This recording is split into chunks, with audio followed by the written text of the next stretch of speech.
Muy buen día a todos y a todas. En 5 minutos comenzaremos.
Hola, buen día a todos y a todas. Les doy la bienvenida a este tercer día del ciclo de charlas de ciberseguridad organizada por Chiletec. Soy Evelyn Kenenkamp, ingeniero civil en computación.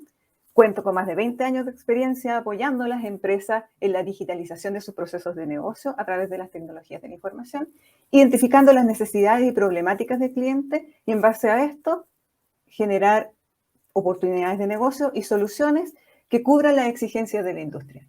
Actualmente me desempeño como gerente de cuentas en Pragma y hoy los estaré acompañando como moderadora de esta actividad. Con el objetivo de realizar una antesala al mes de la ciberseguridad que se va a celebrar el próximo mes de octubre en nuestro país, la Mesa de Ciberseguridad de Chiletec levantamos un ciclo de charlas temáticas en torno a la gestión de la seguridad informática. Es así como damos hoy el inicio al tercer día del ciclo con charlas que duran aproximadamente 1 hora y que tienen una visión de gobernanza, privacidad de datos y servicios cloud relacionados a la ciberseguridad como parte del riesgo operacional. Queremos agradecer primero a las empresas coorganizadoras de esta actividad junto a Chiletec, que entre estas contamos con Palavicini de Consultores, Pragma Informática, Solutions for Everyone, Babel, TicBlue y App Company con su plataforma EVA, que es de donde estamos realizando la transmisión de este evento. Los invitamos a compartir sus comentarios, fotografías, observaciones, etiquetándonos en las redes sociales con el hashtag CiberseguridadChiletec. Para comenzar con la charla del día de hoy, gestión de la ciberseguridad como parte del riesgo operacional, invitamos a César Palavicini Zambrano, quien es CEO de Palavicini Consultores desde hace 24 años, es presidente de la comunidad de profesionales de riesgo operacional, líder de la Mesa de Ciberseguridad de Chiletec, miembro de la Alianza de Ciberseguridad, fue relator invitado tanto al tercer y cuarto Congreso de Riesgo Operacional en la TAM en el 2021 y en el 2022, y relator invitado al primer Congreso de Ciberseguridad en Costa Rica en el 2022. Actualmente participa como miembro permanente de comités de riesgo operacional y ciberseguridad de diversas empresas en Chile. César nos va a dar a conocer casos recientes de ciberataques, algunas cifras a nivel de la TAM, junto a la visión de la gestión de ciberseguridad como parte del riesgo operacional y su importancia en las empresas de servicio. Les recuerdo que pueden ir dejando sus dudas y consultas en la franja de preguntas que se encuentra debajo de la pantalla y estas las vamos a resolver al final de la presentación. Le damos la bienvenida a César. Adelante. Ok, muchas gracias, Evelyn. Tengan ustedes muy buenos días. Me corresponde hablar de ciberseguridad como parte de la gestión de riesgo operacional. Entonces, en ese sentido, he preparado un temario que vamos a hacer una pequeña introducción, casos de ciberataque, algunas cifras relevantes, para posteriormente dar inicio a una visión muy macro, por razones de tiempo, a la gestión de ciberseguridad como parte del riesgo operacional. Y al final, como decía Evelyn, ustedes tendrán la oportunidad de hacer consulta.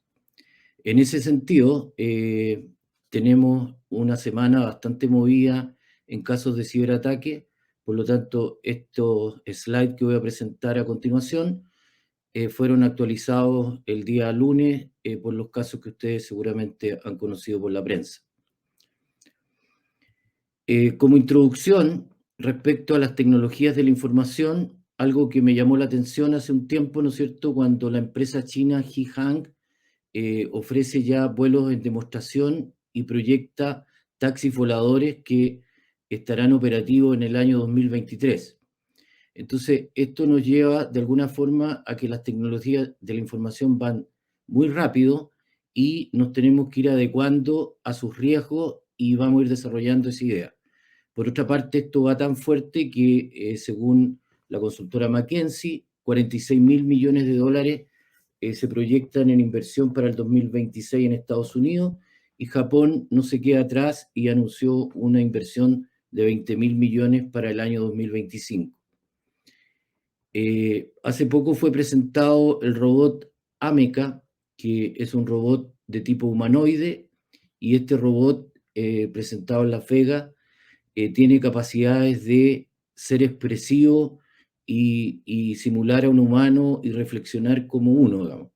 Entonces, este tipo de tecnologías también están relacionadas con el riesgo operacional, con la seguridad de la información, producto de que hoy día nace un nuevo tema que es el neuroderecho, y que ya Chile está avanzando en ese tema, y nos lleva a la interfaz que producen estos robots con el ser humano, y que de alguna manera hay transmisión de datos. Por lo tanto, todo el avance que tenemos en el derecho informático se nos abre una nueva línea por el lado del neuroderecho.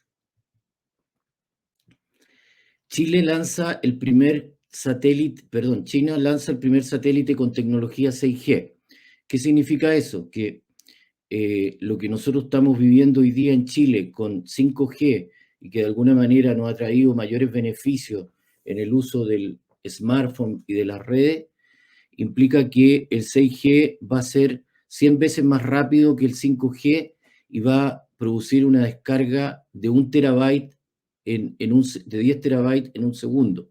Entonces, esto obviamente está muy relacionado con nuestro quehacer, dado que nos representa ventajas para nosotros, pero también nos representa ventajas para los ciberdelincuentes, porque ustedes habrán visto que en el hackeo de EMCO simplemente tuvieron pocos minutos dentro y lograron extraer gran cantidad de información. Por lo tanto, tenemos que estar atentos a estos beneficios y ventajas que trae la tecnología.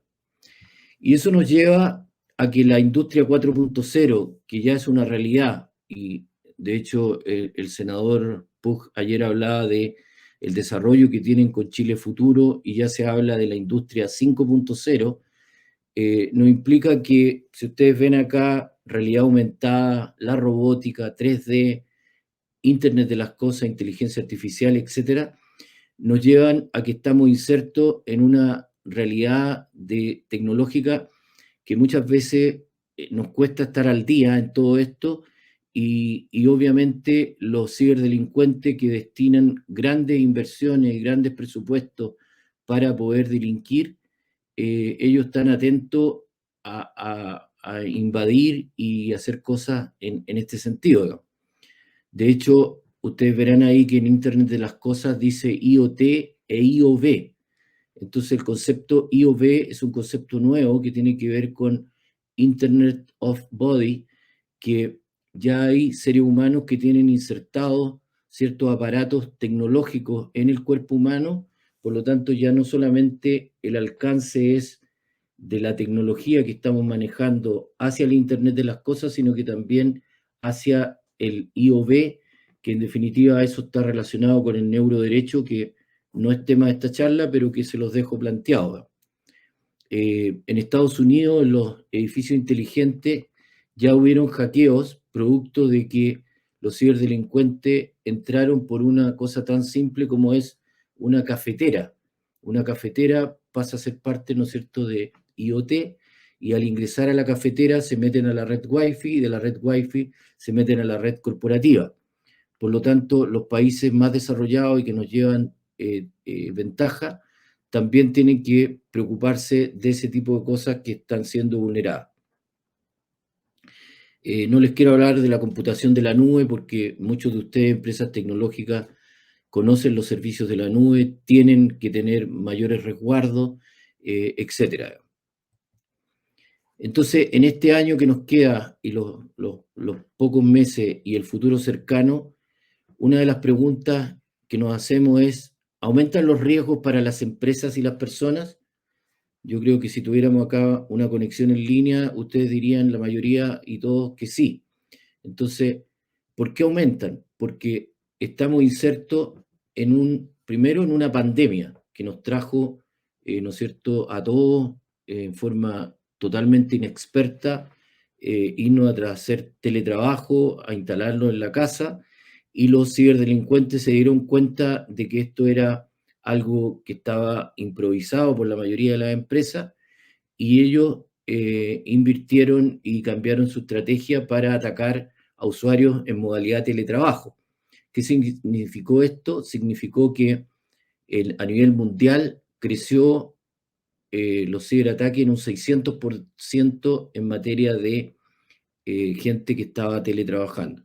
Y como la pandemia nos va a acompañar seguramente por mucho tiempo y la modalidad híbrida o modalidad teletrabajo, acá el principal tips es que las empresas se adecúen a esta nueva realidad y que esta nueva realidad tenga los resguardos, dado que no tiene la misma seguridad que tiene uno cuando está en el edificio corporativo.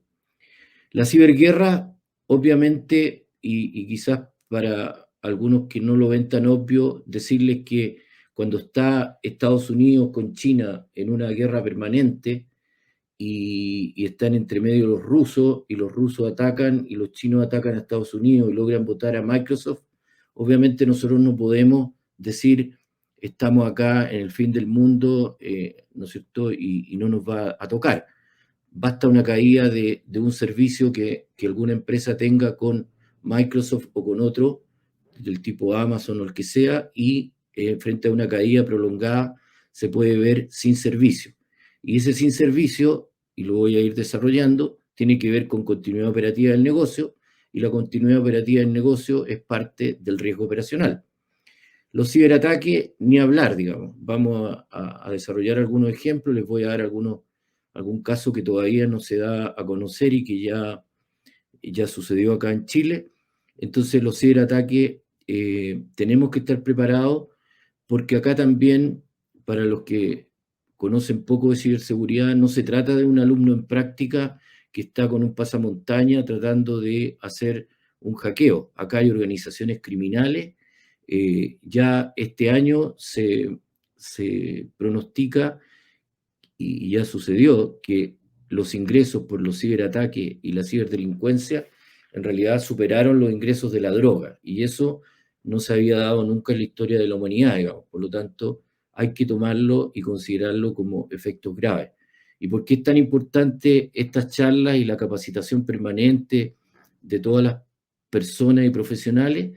Porque los directivos tienen que entender de que hay que asignar presupuestos, de que hay que hacer proyectos vinculados a la ciberseguridad, que es parte de la seguridad de la información, que se los voy a ir explicando, porque de lo contrario se pueden ver involucrados en este tipo de eventos que son bastante indeseados.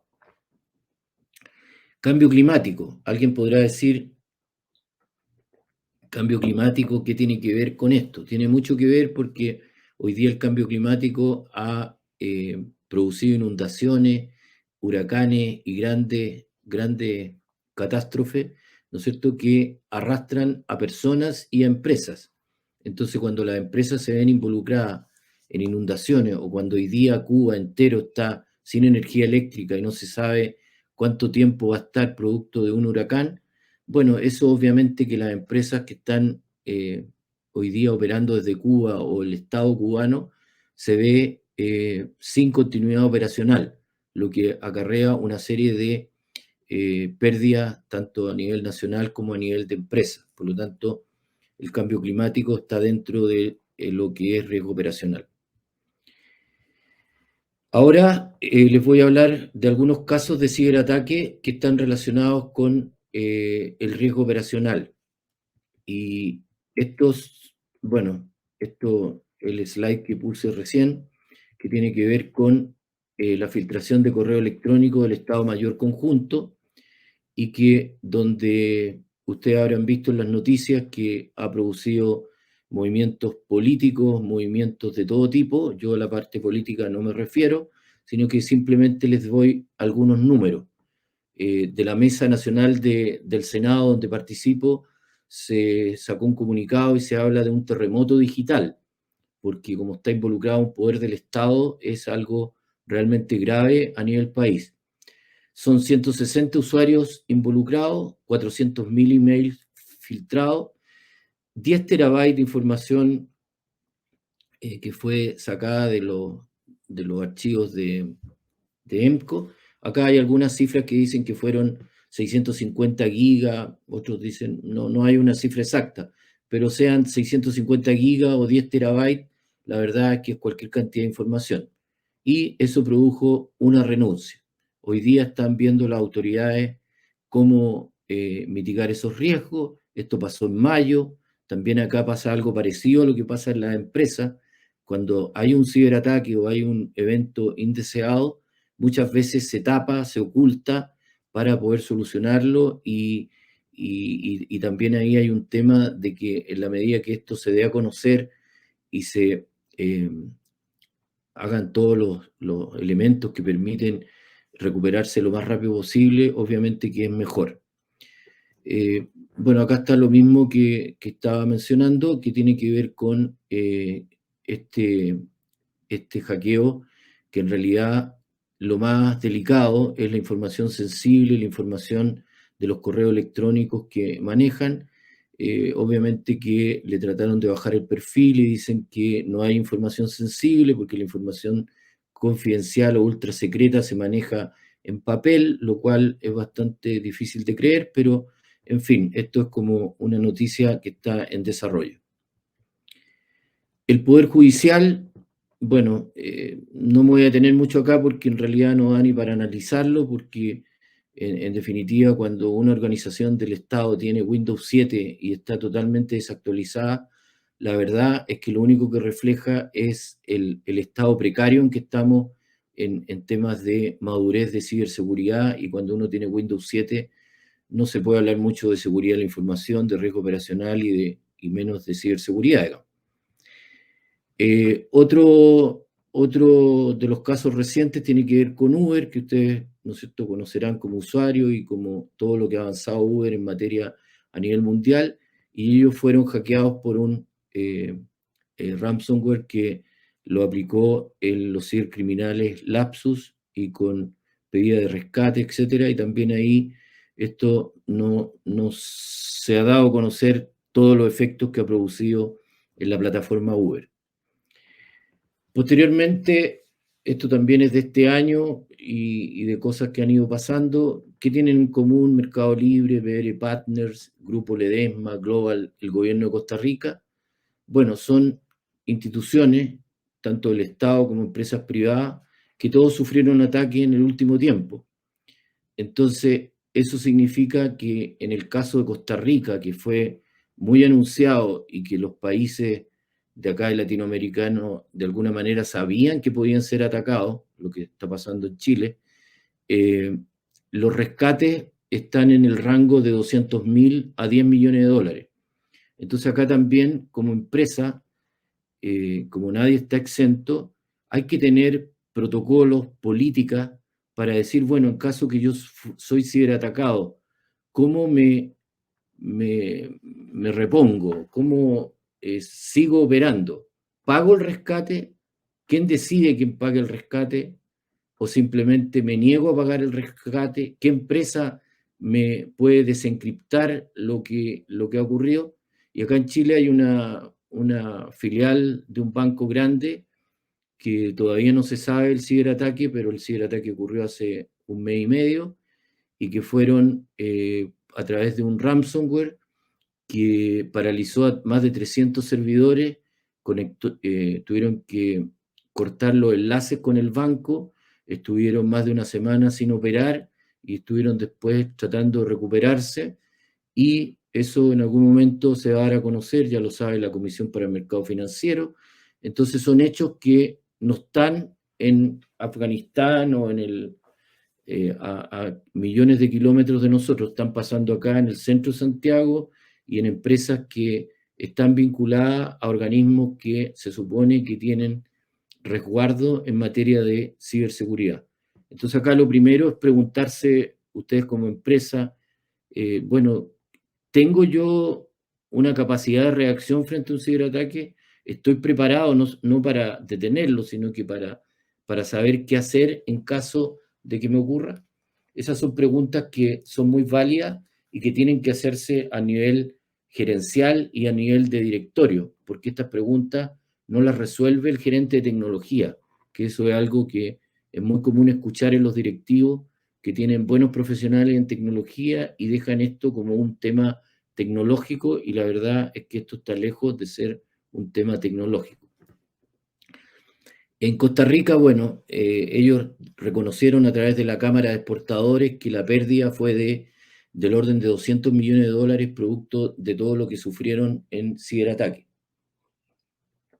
Y lo que les pasó a ellos empieza a parecer un poco lo que está pasando acá en Chile, que son organismos activistas, ahí no son ciberdelincuentes, que quieren de alguna manera demostrar o atacar a países por temas de otra índole. Ayer el senador Pugh decía el ciberataque reciente al oleoducto en Estados Unidos. Bueno, esto lo tengo yo de hace un tiempo en las charlas porque este es un ejemplo claro de continuidad de negocio y por ende de riesgo operacional. Porque un ciberataque, ustedes comprenderán que un oleoducto de petróleo tiene ciberseguridad, seguridad de la información, etcétera, etcétera, y tiene todos los resguardos que pueda tener dado lo estratégico que es para el país. Sin embargo, fue vulnerado y varios estados cercanos a Texas se quedaron sin petróleo, tuvo que intervenir el presidente Biden y esto se logró resolver, pero obviamente que dejó con una disminución en los procesos operacionales de varias empresas y algunas estuvieron a punto de paralizar. Entonces, esto nos lleva también a entender de que si pasa en países desarrollados, podemos estar nosotros como país, como Chile y como empresas nacionales siendo vulnerados.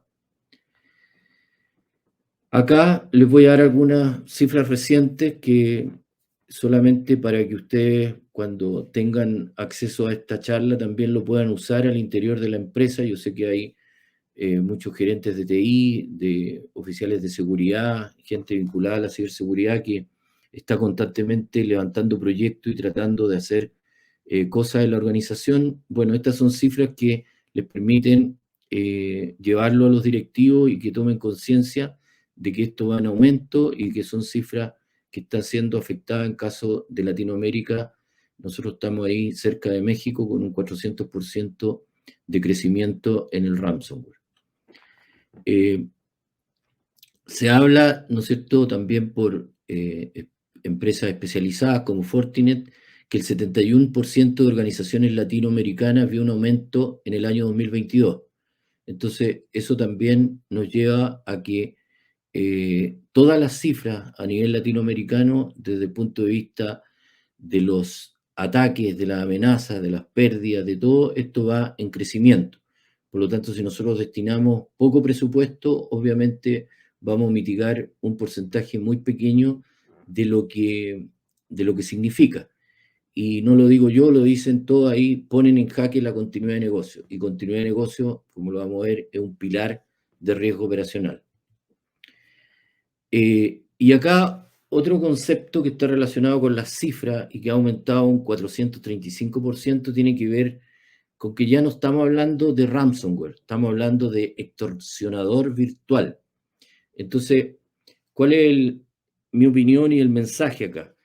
que antes nosotros decíamos, bueno, los ransomware están atacando a las empresas financieras, al sector financiero, porque roban dinero y porque de alguna manera hacen transferencia o lo que pasó en el Banco de Chile, que fueron 10 millones de dólares.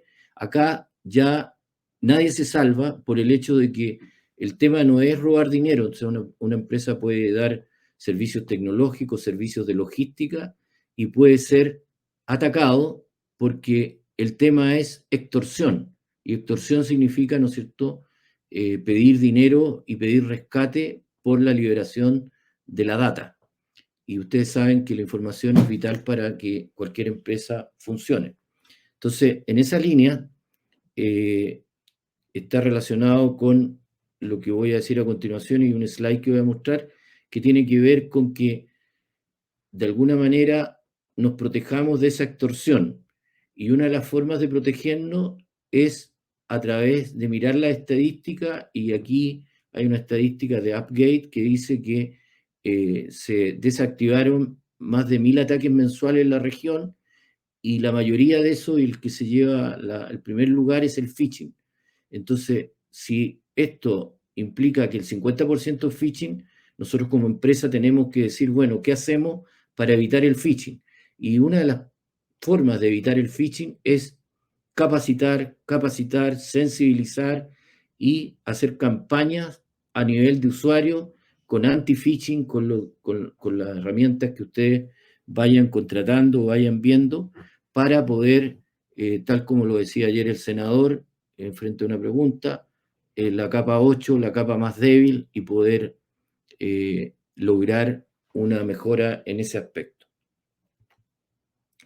Esta es la que les quería mostrar, que tiene que ver con cambio en reglas del juego. O sea, la extorsión hoy día ha hecho que esta estadística, que en algún momento era la parte sector financiero, ocupaba más del 12% y se acercaba al 40, al 50%, hoy día, si ustedes ven acá, las diferentes industrias, se distribuye entre un 12 y un 4 o 5% de ataques. Entonces eso nos implica que con el tema extorsión virtual tenemos que tener cuidado, porque dependiendo de lo que nosotros hagamos o no hagamos, vamos a ser atacados.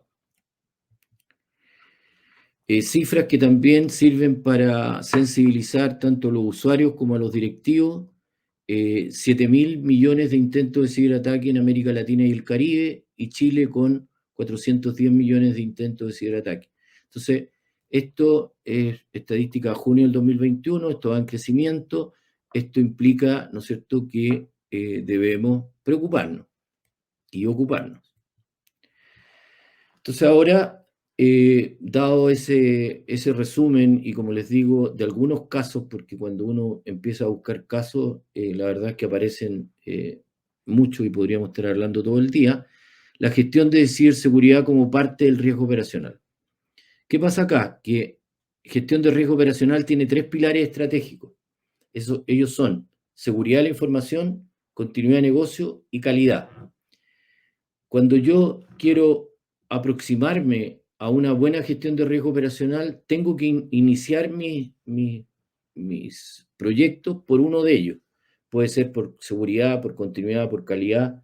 De hecho, en calidad hay más de 6.000 empresas que están certificadas en ISO 9001, pero la mala noticia es que en 22.301 y 27.001, que son como las guías y los estándares internacionales y nacionales para abordar estos temas, simplemente en 22.301 tenemos menos de 50 empresas certificadas en Chile en continuidad de negocio. Y en 27.001 son menos de 150.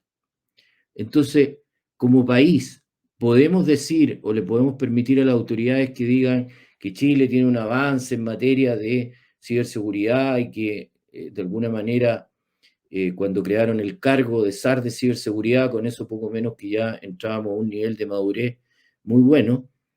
La verdad es que estamos bastante precarios en estas actividades que son, como les digo, pilares estratégicos para la gestión de riesgo operacional. Otro mito que hay que derribar, porque me toca mucho cuando me llaman a una reunión, y sobre todo cuando han habido eventos de ciberseguridad, me dicen, mira, los directivos quieren una reunión. Voy a la reunión y cuando pongo este slide con gestión de riesgo operacional, me paran en seco y me dicen, ¿saben qué? Nosotros no somos banco, no me hable de riesgo operacional. Entonces ahí también les traspaso esto porque es muy común que se dé. Riesgo operacional aplica a cualquier empresa de cualquier tamaño y de cualquier rubro. El señor que tiene un kiosco en Huérfanos con Ahumada y que tiene su negocio ahí, tiene riesgo operacional igual que una empresa grande, porque si ese ¿no es cierto?, kiosco es vulnerado, es incendiado, pasa un evento grave, esa persona se queda con cero ingreso. Entonces, en ese sentido, una cosa es que esto venga de Basilea II, que es el Comité Interbancario a nivel mundial, que propició la gestión de riesgo operacional en la banca el año 2007 y que la banca empezó a trabajar con gestión de riesgo operacional y posteriormente esto se difundió en compañías de seguro, cajas de compensación, empresas de inversiones, etcétera. Esto no es propiedad de la banca. Por lo tanto, acá ustedes, la mayoría que son empresas tecnológicas y muchos socios de Chiletec, me ha tocado ver, sobre todo desde el año pasado hasta la fecha, empresas que una compañía de seguro les pide riesgo operacional porque dan un servicio que es crítico y llaman diciendo cómo te compro riesgo operacional y cómo lo instalo. Entonces ahí esto no es comprar un software, no es comprar un Microsoft 365, esto requiere tiempo de desarrollo, hay que empezar a ver los estándares y a culturizar y hacer un largo camino en la empresa para poder llegar a tener una certificación o tener una gestión de riesgo operacional adecuada. Acá algunas estadísticas muy al pasar de la fuente DataSec. A nivel, estas estadísticas siempre van desfasadas. En este minuto se sabe todo lo que está al 2020. Al 2020 Chile figuraba con 89 empresas certificadas y hay algunos países que nos ganan como México y Colombia y otros que están peor que nosotros. Eso en materia de 27.001. Y en materia de 22.301, que es la de continuidad de negocio, Chile curiosamente está arriba de los otros países latinoamericanos con 32 en esa época. Se habla de que hoy día son 50, pero ustedes podrán darse cuenta que si tomamos un universo de 800.000, 600.000, 500.000 empresas y tenemos 50, estamos bastante al debe. Entonces, otra mirada de gestión de riesgo operacional que es importante explicarla tiene que ver con que les decía que uno de los pilares es seguridad de la información. Bueno, dentro de este pilar hay dos componentes que son fundamentales, pero que son parte de la seguridad de la información. Uno es seguridad informática o seguridad de las tecnologías de información y comunicaciones, y la otra es la ciberseguridad. Entonces, hay que mirar la ciberseguridad como dentro de la seguridad de la información, porque yo no puedo en una empresa preocuparme solo de la ciberseguridad, ahí vamos a ver la definición, sino que también tengo que de alguna manera decir, bueno, esto tengo que atacar la información o proteger la información que está en cualquier medio que esté almacenado. Y en eso está la voz, están los papeles, etcétera, etcétera. ¿Y qué relación tiene estos dos pilares, seguridad de la información y continuidad? Bueno, tiene mucha relación porque se habrán acordado ustedes de WannaCry cuando se desató un día viernes en que este evento se produjo, empezó a proliferar y empezaron las empresas, ya sea porque el proceso o uno de los procesos de continuidad de negocio fue paralizado o simplemente algunas empresas grandes dijeron desconéctense de internet, desconéctense del correo electrónico mientras no sepamos bien la magnitud de este ataque. Entonces, en ese sentido, afecta la continuidad operacional del negocio y por ende afecta los ingresos.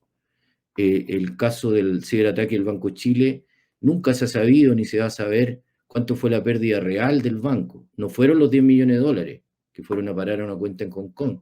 y que todavía no los recupera, sino que fue más allá de los 10 millones de dólares los tiempos que están caídos y los tiempos en que de alguna manera implican que la reputación del banco se vaya a pique.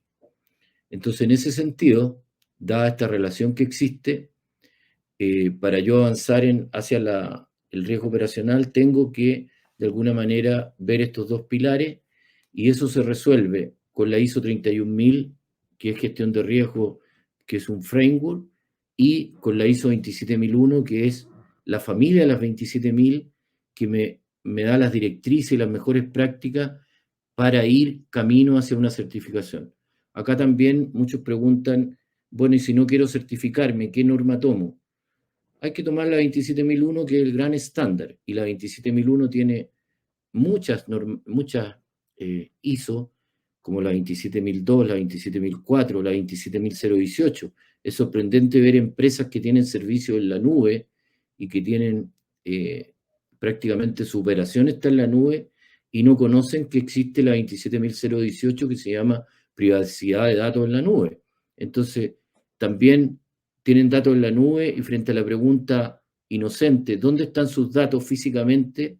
Y te responden, no sabemos, porque la empresa que les da el servicio simplemente hace un contrato en favor de ellos y pone los datos en la parte del mundo que el servidor y el almacenamiento les sale más económico. Por lo tanto, acá también hay que, a lo menos, ponerlo en el contrato y saber qué pasa con los datos, porque por la ley de la reforma de ley que viene de protección de datos personales, la ley de delito informático que acaba de salir, en definitiva, nos lleva a que nosotros, al ser responsables de esa información, tenemos que al menos saber las legislaciones que aplican.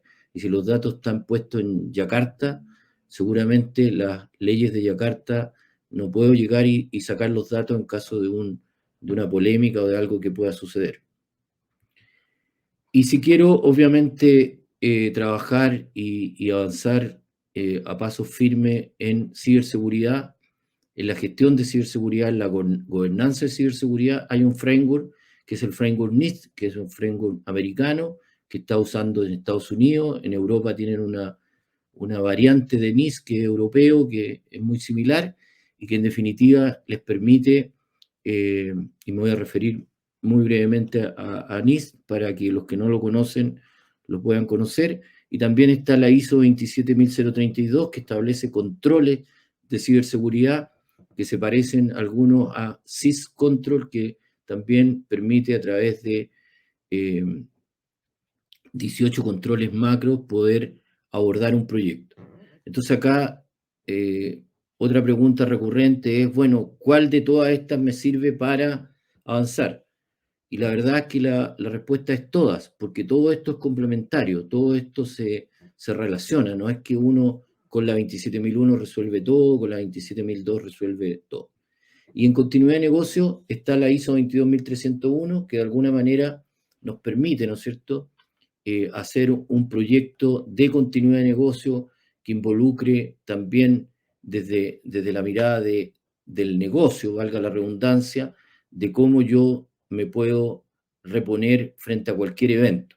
Y acá el ejemplo emblemático es la tesorería del Citibank, que es una tremenda empresa, más grande que cualquier empresa de acá en Chile, y ellos el año 2001, por las Torres Gemelas, se vinieron abajo, desaparecieron, y se demoraron 18 horas en recuperarse. Hasta el momento no hay ninguna empresa que haya tenido un evento tan indeseado que haya tenido ese nivel. De hecho, si nos queda tiempo al final, les voy a dar una breve mirada a lo que hoy día se habla de ciberresiliencia, que es un tema un poco más avanzado de lo que estamos hablando. Entonces, la gestión de ciberseguridad tiene una definición que a mí me gusta, la ISACA, que dice: es la protección de activos de información por medio del tratamiento de amenazas que ponen en riesgo la información que es procesada, almacenada y transportada por los sistemas de información que se encuentran interconectados. Entonces, yo cuando quiero hacer algo con ciberseguridad tengo que ver la interconexión y la relación con el ciberespacio. Y esa es por eso es parte de la seguridad de la información. Les anunciaba la norma 27.032, que establece controles y está vigente en Chile porque, si ustedes se fijan ahí, dice NSH ISO 27032, que ya quiere decir que el INN la ha homologado como una norma chilena. Por lo tanto, el campo de aplicación es la protección de la información, la protección de la red, Internet y la protección de la infraestructura crítica. Framework NIST. Bueno, el Framework NIST también es recomendable, sobre todo porque tiene que ponerse, cuando uno desarrolla un proyecto NIST, tiene que ponerse a alto nivel, ver los procesos de negocio, ver las terceras partes, los proveedores, y desarrolla todo un estándar para poder estar dentro de el ecosistema que se relaciona a la empresa. Acá, por razones obvias, ¿no es cierto?, no me puedo alargar, pero tiene 5 funciones básicas que son proteger, detectar, responder, recuperar e identificar. Porque muchas de las empresas que han sido atacadas y que han intentado protegerse, han intentado detectar, bueno, tienen que saber responder a ese ataque y cómo recuperarse, identificar, y esto está también un poco en la mejora continua. Por lo tanto, lo invito a conocer NIST, que es muy recomendable. Acá algunas cosas más en detalle, pero solamente mencionarles que cuando digo que todo se integra es porque NIST, a través de sus categorías y sus subcategorías, finalmente llega a la referencia informativa. ¿Y qué aparece en la referencia informativa? Aparece SysControl, la 27032, la 27001, la 27002, COVID, etcétera, digamos. O sea, ahí yo relaciono con los controles. Y acá también, en forma breve, les voy a dar a conocer, como estamos hablando de seguridad de la información, hay un cambio que no todos lo conocen y que salió recién ahora en febrero, que se cambia la ISO 27002-2013, que ya estaba bastante desactualizada, por la ISO 27002-2022. ¿Y qué es lo que implica este cambio? Y hay un plazo de 1 año para las empresas que quieran certificarse, en definitiva, para poder subirse a esta nueva versión, que esta nueva versión cambia el título. Entonces, un cambio muy de fondo, y se llama ahora seguridad de la información, ciberseguridad, protección de la privacidad y controles de la seguridad de la información. Entonces, esto le da un enfoque más de gobernanza, y la nueva estructura cambia la actual 27002 de 14 dominios a 4 grandes dominios, elimina los objetivos de control y establece controles que, en definitiva, la anterior norma exigía como mínimo 114 controles, ahora los bajan por alguna razón a 93, pero eso es el desde. Uno de ahí en adelante puede tener los controles que quiera.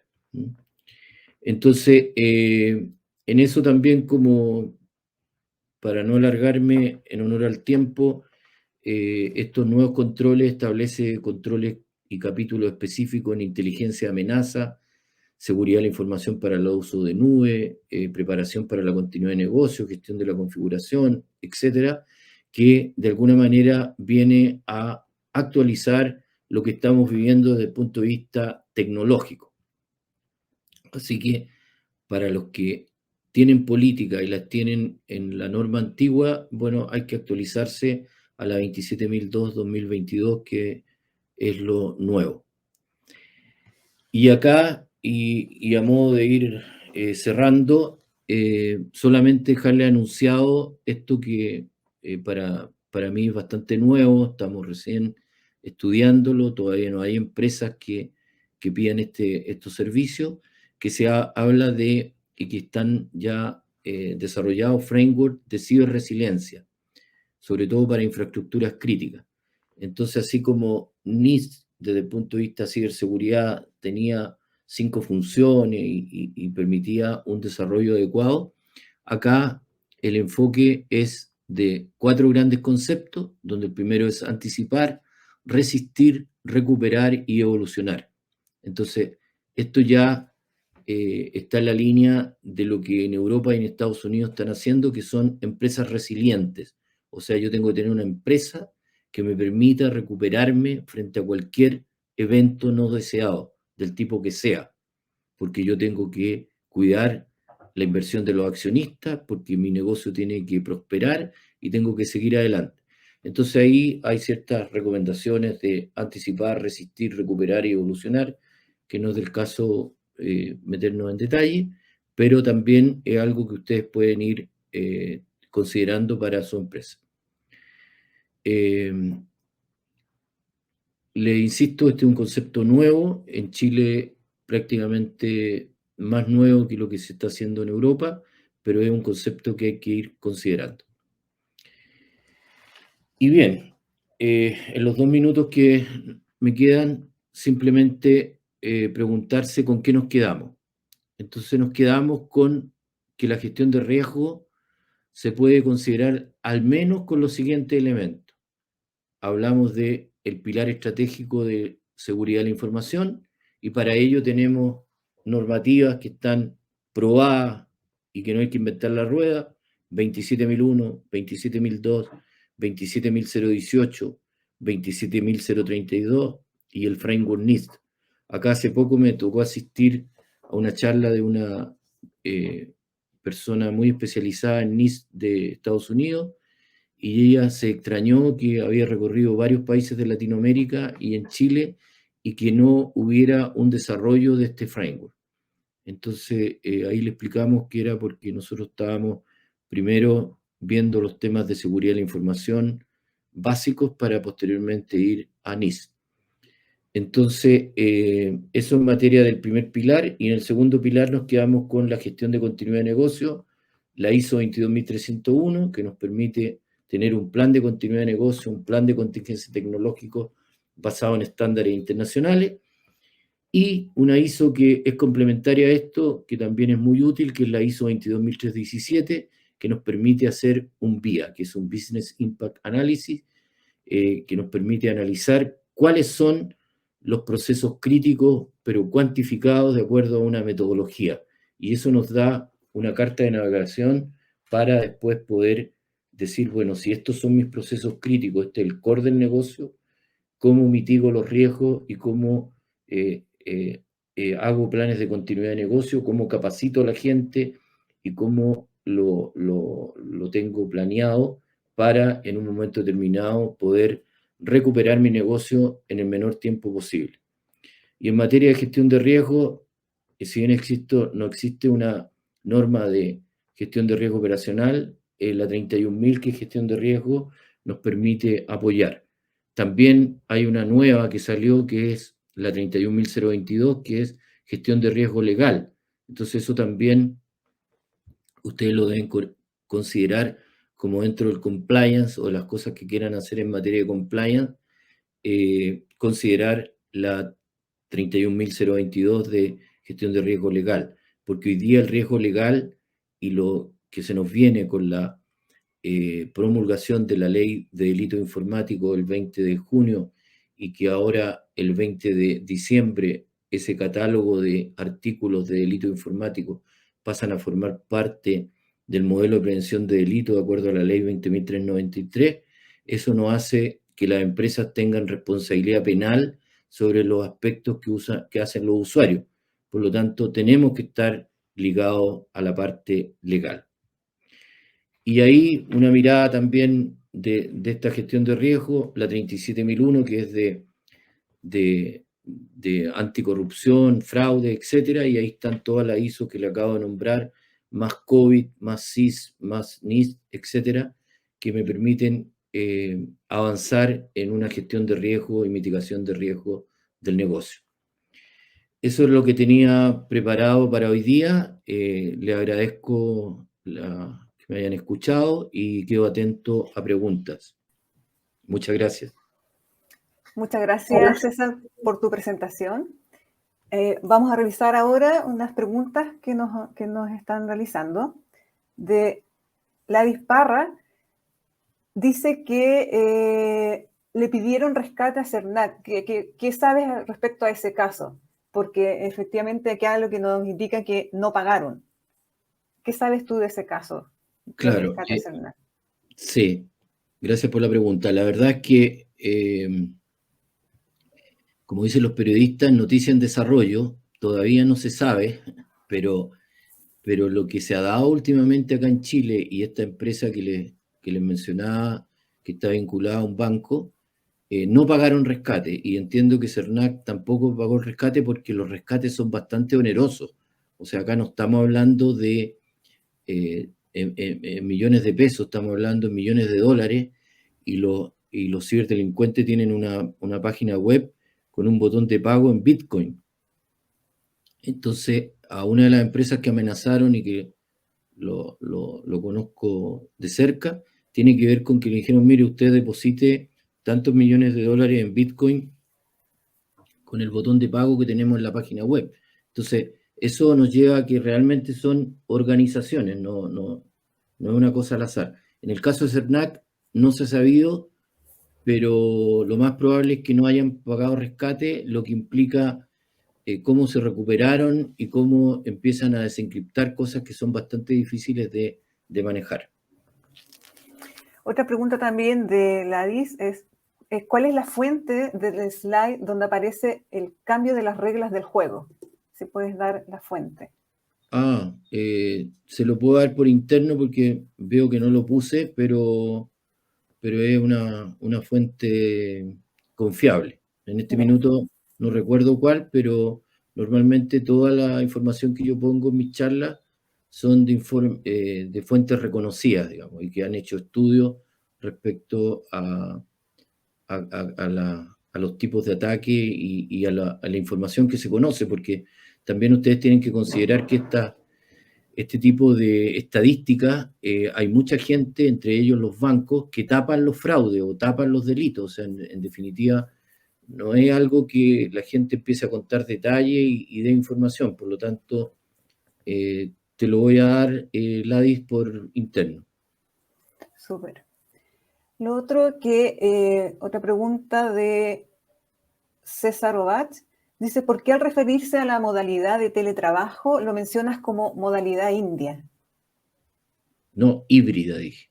Ya, Pero, si quizás no se entendió, claro. no se escuchó bien, me referí a que el teletrabajo que se produjo en pandemia, lo que dicen la empresa y las estadísticas es que va a pasar a ser una modalidad híbrida. Por lo tanto, en el fondo ya las empresas están con un porcentaje de teletrabajo y un porcentaje físico, pero no, lo que dicen los medios es que no va a ser 100% físico. Por lo tanto, me refería a una modalidad híbrida que se va a dar en el tiempo. Por lo tanto, hay que estar preparado para poder solucionar eso. Súper. Mayra Pérez dice, la ISO 27002-2022, ¿ya está disponible?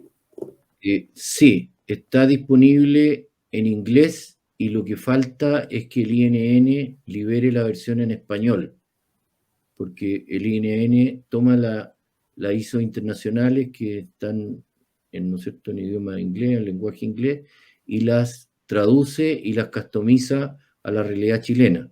Pero ya es una norma que está vigente. Por lo tanto, también ahí, si Mayra quiere información, yo tengo un resumen con todos los cambios, con los dominios, y se lo puedo compartir. Súper. Otra de Oscar Rodolfo. Para el caso de las pymes o empresas de menor tamaño, donde claramente los recursos son aún más limitados, ¿cómo podemos avanzar hacia una madurez en ciberseguridad sin necesidad de ISO, NIST, COVID, etcétera? Eh, Difícil, ¿ah? Difícil. Lo que pasa es que, bueno, ese es el gran tema. Ahí hay que avanzar de acuerdo al negocio, de acuerdo a la información que manejo con el negocio, qué tan crítica es la información para mi negocio. Y desafortunadamente no existe otra receta que no sea adherirse a las mejores prácticas, porque involucrarse en una ofensiva personal y hacer las cosas distinto, la verdad es que puede ser muy desgastador y no lleva a nada bueno. Así que hay que tratar de ir consiguiendo los recursos para tener una normativa adecuada al tamaño de la empresa. Claro, y quizás también ir tomar las mejores prácticas de esa forma, en el fondo, o de esos frameworks, para poder comenzar a aplicarlos de poco en las empresas, también puede ser una alternativa. Claro, siempre sea una alternativa, pero por eso te digo, asociado a los procesos de negocio y al tamaño y al quehacer de la empresa. Porque este tipo de normas internacionales que están vigentes no te dicen, mire, si usted es una empresa de más de 500 empleados, hágalo. Si es de 100 hacia abajo, no lo haga. Esto aplica a todo tipo de empresa de cualquier tamaño, de cualquier rubro. Por eso es un pilar estratégico dentro del riesgo operacional. Mira, y acá tenemos otra de Álvaro Bamonde, donde nos dice, ¿sabe si es que existen fondos no reembolsables o subsidios a las que las pymes podamos postular para implementar normas de ciberseguridad? Que también está un poco conectado a lo que nos preguntaba Oscar. Sí. Mira, he escuchado algunas empresas que a través de Corfo están tratando de obtener algo, pero la verdad es que como yo tengo poca relación con el Estado y no atiendo, no tengo mucha relación con Corfo tampoco, la verdad es que no te podría decir sí o no, pero he escuchado que existe algo. Tenemos otra de Hugo Rebolledo. ¿Se podría decir que hay un cambio de paradigma al hablar de resiliencia frente a ataques en vez de hablar de evitarlos? Sí, absolutamente. Yo creo que es un cambio importante porque al hablar de resiliencia yo estoy asumiendo y reconociendo que voy a ser atacado o que mi empresa, porque esto no solamente tiene que ver con los ataques, tiene que ver con, también puede ser una inundación grave, un incendio, un terremoto, o sea, cosas que realmente a mí me dejen con mi negocio botado, digamos. Entonces, en el fondo, este término de resiliencia viene de la psicología, de la capacidad del ser humano de reponerse frente a cualquier evento que le haya sucedido como persona y en definitiva, si yo hablo de ciberresiliencia, estoy reconociendo que puedo ser atacado. Por lo tanto, ya al reconocerlo, me da un espíritu de tratar de resolver el tema. En cambio, si yo creo que los ciberataques son una cuestión de ciencia ficción, no voy a estar nunca preparado ni lo voy a poder hacer. Así que estoy totalmente de acuerdo con eso. Súper. Una última duda, César. O sea, ¿por qué tú crees que en el sector privado no se ha adoptado como tan fuerte el framework NIST que nos comentaste en un principio? Yo creo que en parte por desconocimiento de los directivos, en parte porque esta es una opinión muy personal, estos temas se dejan al área TI, y el área TI en cualquier empresa de cualquier tamaño está siempre con muchos proyectos, con pocos recursos, sobrepasados. Entonces, si alguien habrá escuchado de NIST y le dice al gerente TI que investigue NIST, que estudie NIST, la verdad es que no tienen mucho tiempo como para hacerlo. Entonces, por eso estos temas, tanto de riesgo operacional con sus pilares, hay que sacarlos del área de TI, hay que ponerlos a nivel del negocio, y por eso yo he escrito algunos artículos en que digo, mientras los directivos, me refiero a directores de empresas, accionistas, dueños de empresas, no tomen conciencia de la importancia de la ciberseguridad, esto no va a avanzar. Porque en algunos casos alguien le puede, y me ha tocado, cuando hemos hecho un curso y nombramos NIST, y las personas quieren venir y cuesta un precio bastante económico, y simplemente te dicen, mira, no me lo aprobaron porque no había presupuesto. O sea, de repente no hay presupuesto para que alguien se capacite, no sé, con $1.000 o $1.500. Entonces, hay todo un tema de falta de conciencia desde arriba. En la medida que se tome conciencia desde arriba que esto está intrínsecamente relacionado al negocio, esto va a avanzar. Súper. Aquí nos acaba de llegar una pregunta, si es que conoces algún paper de Rodrigo Vidal, si conoces algún paper o documento que resuma cómo interactúan los distintos frameworks que mencionaste. Sí, existen papers, pero existen más bien donde dan a conocer el framework NIST SIS 27032, y hay algunos que están en inglés que relacionan ambos y comparan los beneficios y desventajas de uno del otro, pero la mayoría son complementarios. Por lo tanto, hay que de alguna manera leerlo y complementarlo y entenderlo. Súper. Ya veo que no tenemos más preguntas, así Muy que bien. muchas gracias nuevamente, César, por tu presentación. Sin duda que la difusión también de esta charla ayude a tomar conciencia, sobre todo a los niveles más altos, como nos indicaba. Y queremos también agradecer a todos los que nos acompañaron esta mañana y los invitamos a participar de la charla que se va a realizar mañana con Jorge Cepeda y Pablo Barriga Martínez, que nos van a hablar sobre los servicios cloud y la privacidad de datos, que junto a María José García analizarán los beneficios de migrar o construir soluciones en la nube, así como las ventajas en términos de protección de datos, compartiendo buenas prácticas, consejos para hacer frente a los actuales desafíos de ciberseguridad. Muchas gracias. Y también les dejo a todos informados que estas charlas van a estar disponibles en el canal de YouTube de Chiletech, lo que pueden buscar como Chiletech.org. Nuevamente, lo invitamos a compartir sus comentarios, fotografías, etiquetándonos en las redes sociales con el hashtag Ciberseguridad Chiletech. Y agradecer nuevamente a App Company por su plataforma EVA, donde estamos realizando este evento. Más información lo pueden encontrar en eva.app. Y los queremos invitar a las empresas de tecnología presentes a conocer y a sumarse a Chiletech, la Asociación de Empresas Chilenas de Tecnología, organizadores de esta actividad y de la Mesa de Ciberseguridad, entre muchas iniciativas más. Los esperamos entonces mañana en esta nueva jornada de este ciclo de charlas. Muy buenos días y muchas gracias a todos. Gracias, Evelyn. Hasta luego. Gracias a ti, César.